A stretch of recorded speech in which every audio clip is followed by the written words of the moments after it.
नमस्कार दोस्तों, सरकारी शिक्षिका यूट्यूब चैनल में आपका स्वागत है। तो दोस्तों आप सबकी टीआरई 4 की तैयारी कैसे चल रही है? आशा है कि आपकी टीआरई 4 की तैयारी अच्छे से चल रही होगी। और जैसे कि आपको मालूम है मेरा सिलेक्शन बीपीएससी टीआरई 3 में हुआ है और मैंने ऑफिसर एकेडमी का आज नोट्स लेकर आया है। मैंने उसी से तैयारी की थी। तो आज हम लोग नोट्स में जीव विज्ञान पढ़ेंगे। ठीक है, आज हम लोग जीव विज्ञान से स्टार्ट करते हैं। और दोस्तों आप अगर चैनल पर नए हो तो चैनल को सब्सक्राइब जरूर करिएगा। मैं रोज़ डेली वीडियो लेकर आती हूँ, आप इसे ज़रूर देखिए, बहुत ही अच्छा हेल्प मिलेगी। ठीक है, तो चलिए शुरू करते हैं।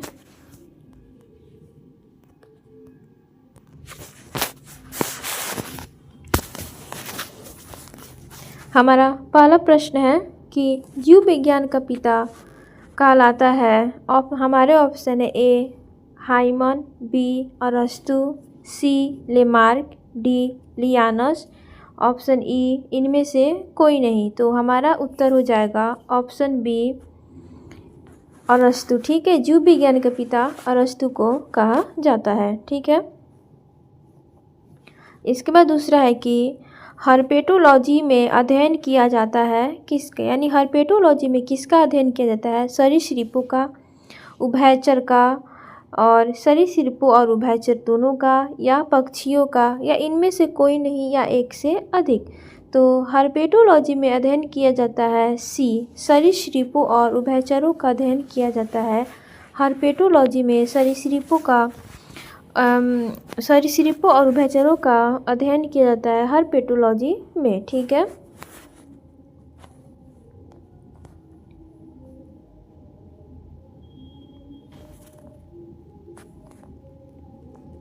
इसके बाद हमारा तीसरा नंबर है कि पेडोलॉजी किस वैज्ञानिक अध्ययन से संबंधित है? तो पेडोलॉजी किस वैज्ञानिक से संबंधित है?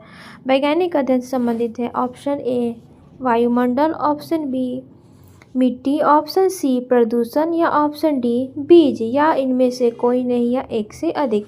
तो पेडोलॉजी किससे संबंधित है? पेडोलॉजी तो मिट्टी से ये संबंधित है। हमारा सही उत्तर हो जाएगा ऑप्शन बी, मिट्टी से ये संबंधित है। ठीक है, इसके बाद हमारा क्वेश्चन नंबर 4 है कि मानवीय सौंदर्य शिक्षा से संबंधित विज्ञान है। मानवीय सौंदर्य शिक्षा से संबंधित विज्ञान है ए कोलोलॉजी, बी क्रिप्टोलॉजी, सी साइकोलॉजी, या डी फिजियोलॉजी, या इनमें से कोई नहीं, या एक से अधिक। तो मानवीय सौंदर्य शिक्षा से संबंधित विज्ञान है ऑप्शन ए कोलोलॉजी। ठीक है, ऑप्शन ए कोलोलॉजी।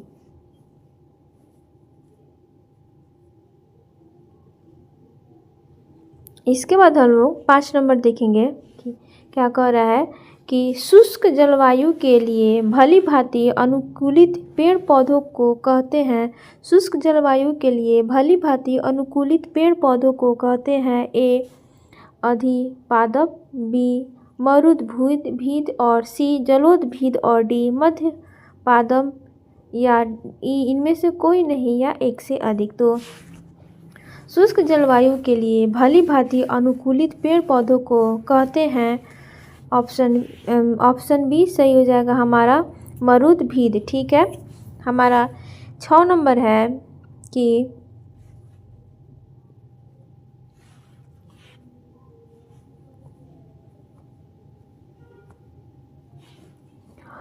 ऑर्निथोलॉजी के अंतर्गत अध्ययन किया जाता है।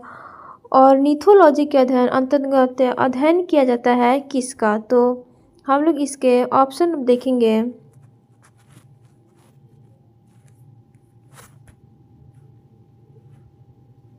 हड्डी का, ऑप्शन ए हड्डी का, ऑप्शन बी पक्षी का, ऑप्शन सी बांस का, या ऑप्शन डी रक्त का, या इनमें से कोई नहीं, या एक से अधिक। ठीक है, तो हमारा सही आंसर हो जाएगा ऑप्शन बी।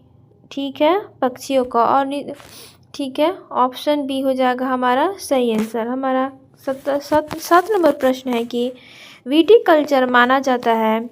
विटीकल्चर किसे कहते हैं? तो ए ऑप्शन ए संतरे के उत्पादन से, ऑप्शन बी अंगूर के उत्पादन से, ऑप्शन सी सेब के उत्पादन से, या ऑप्शन डी केसर के उत्पादन से, या इनमें से कोई नहीं।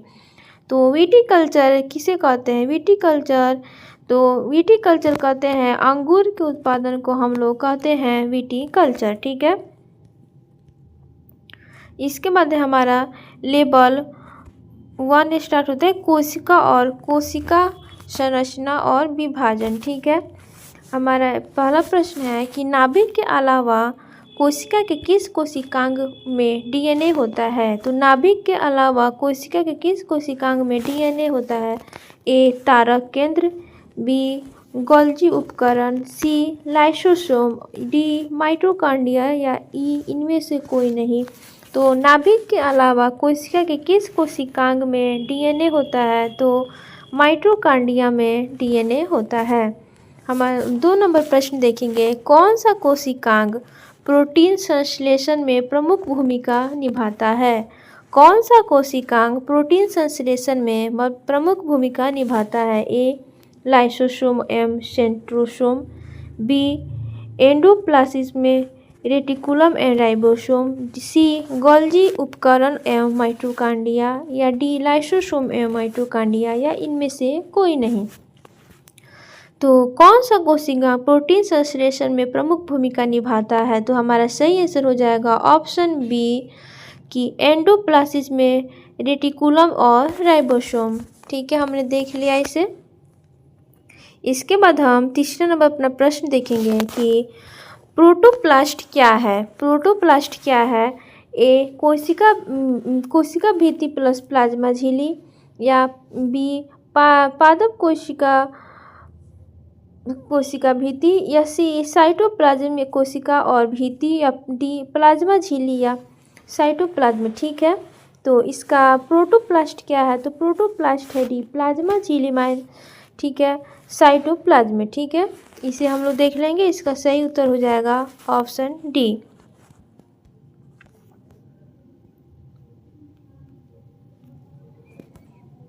इसके बाद हम 4 नंबर प्रश्न देखेंगे, नाभिक के अलावा कोशिका के किस कोशिकांग में डीएनए होता है। तो ये हमारा रिपीटेड क्वेश्चन है। ठीक है, तो इसका आप लोग आंसर लगाइए। हमारा सही आंसर हो जाएगा ऑप्शन डी माइटोकॉन्ड्रिया। हम लोग 5 नंबर देखेंगे, लाइसोसोम होते हैं ए पाचन केंद्र, बी श्वसन केंद्र, सी उत्सर्जन केंद्र या डी ऊर्जा केंद्र या ई इनमें से कोई नहीं। तो लाइसोसोम होते हैं, हमारा सही आंसर हो जाएगा ऑप्शन ए पाचन केंद्र। ठीक है,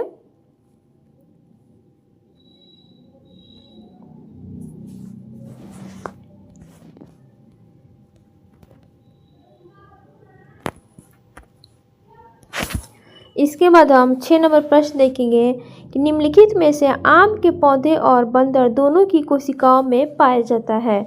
निम्नलिखित में से कौन सा आम के पौधे और बंदर दोनों की कोशिकाओं में पाया जाता है। तो ए क्लोरोप्लास्ट, बी सेंट्रिओल, या सी कोशिका भित्ति, या डी कोशिका झिल्ली या इनमें से कोई नहीं। तो कौन सा चीज़ जो आम के पौधे और बंदर दोनों में पाया जाता है। तो डी कोशिका झिल्ली दोनों में पाया जाता है। ठीक है, इसके बाद हम 7 नंबर प्रश्न देखेंगे कि प्रोकैरियोटिक कोशिकाओं में नहीं होता है।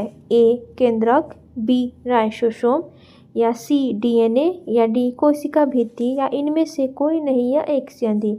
तो प्रोकैरियोटिक कोशिकाओं में नहीं होता है, तो ए केंद्रक नहीं होता है। हमारा सही उत्तर हो जाएगा ऑप्शन ए केंद्रक।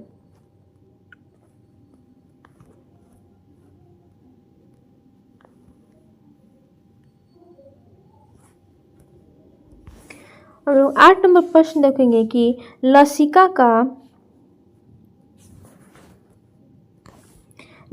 का गैर कोशिकीय हिस्सा पानी के लगभग डैश के बराबर होता है।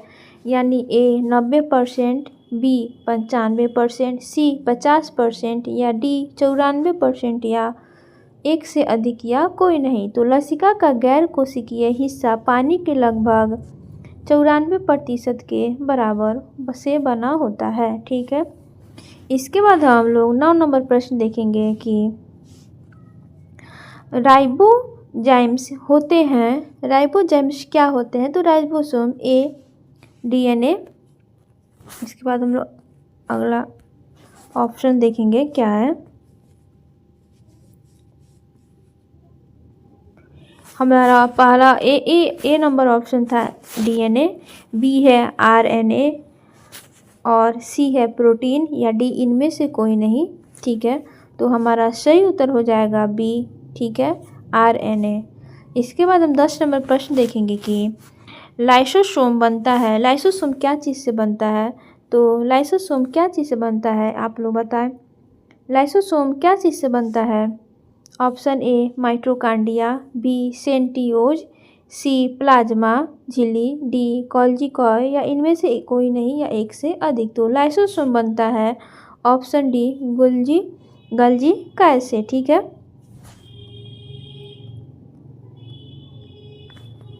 इसके बाद हम लोग 11 नंबर प्रश्न देखेंगे कि मानव शरीर के किस अंग में उपकला कोशिकाएं पाई जाती हैं?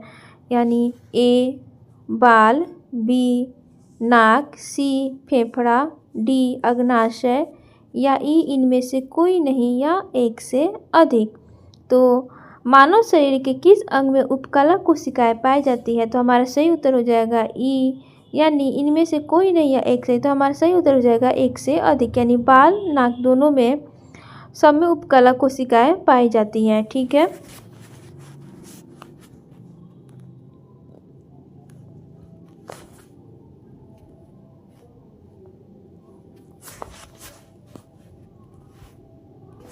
इसके बाद हम 12 नंबर प्रश्न देखेंगे कि क्रोमोसोम में पाया जाता है केवल प्रोटीन, बी डीएनए और प्रोटीन, सी डीएनए आरएनए और हिस्टोन या डी डीएनए आरएनए हिस्टोन और नॉन हिस्टोन या ई इनमें से कोई नहीं या एक से अधिक। तो क्रोमोसोम में पाया जाता है डीएनए, आरएनए, हिस्टोन और नॉन हिस्टोन। ठीक है, हमारा सही आंसर हो जाएगा ऑप्शन डी। इसके बाद हम 13 नंबर प्रश्न देखेंगे कि शरीर के प्रत्येक कोशिका को ऑक्सीजन निम्न में से किसके माध्यम से पहुंचाई जाती है? तो शरीर के प्रत्येक कोशिका को ऑक्सीजन निम्न में से किसके माध्यम से पहुंचाई जाती है? तो ए लाल रुधिर कणिका द्वारा, बी प्लेटलेट्स द्वारा या सी श्वेत रुधिर कणिका द्वारा या डी हार्मोन द्वारा या कोई नहीं या एक से अधिक। तो शरीर के प्रत्येक कोशिका को ऑक्सीजन ए लाल रुधिर कणिका द्वारा पहुंचाया जाता है। इसके बाद हम लोग 14 नंबर प्रश्न देखेंगे कि कोशिका का शक्ति स्रोत होता है ए कोशिका भित्ति, बी माइटोकांड्रिया, सी राइबोसोम या डी न्यूक्लियस या ई इनमें से कोई नहीं या एक से अधिक। तो कोशिका का शक्ति स्रोत होता है ऑप्शन बी माइटोकांड्रिया। ठीक है,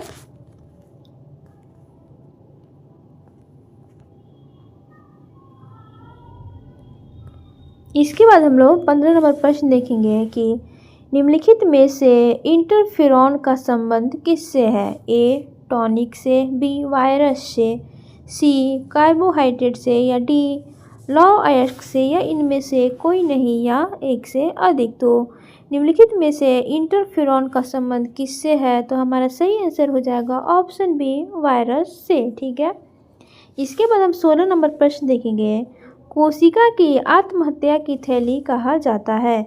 कोशिका की आत्महत्या की थैली किसे कहते हैं? ए लाइसोसोम को, बी राइबोसोम को या सी न्यूक्लियस को या डी गोल्गी कॉय को या इनमें से कोई नहीं है एक से अधिक। तो कोशिका की आत्महत्या की थैली कहा जाता है ऑप्शन ए लाइसोसोम। ठीक है, लाइसोसोम।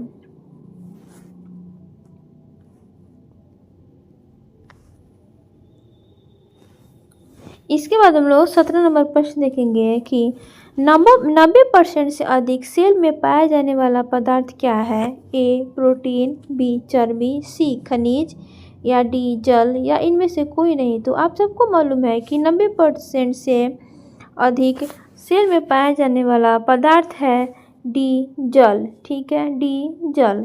इसके बाद 18 नंबर प्रश्न देखेंगे कि जीव द्रव में सर्वाधिक पाया जाने वाला पदार्थ है प्रोटीन, वसा, खनिज, जल। तो हमारा सही उत्तर हो जाएगा जल। ठीक है,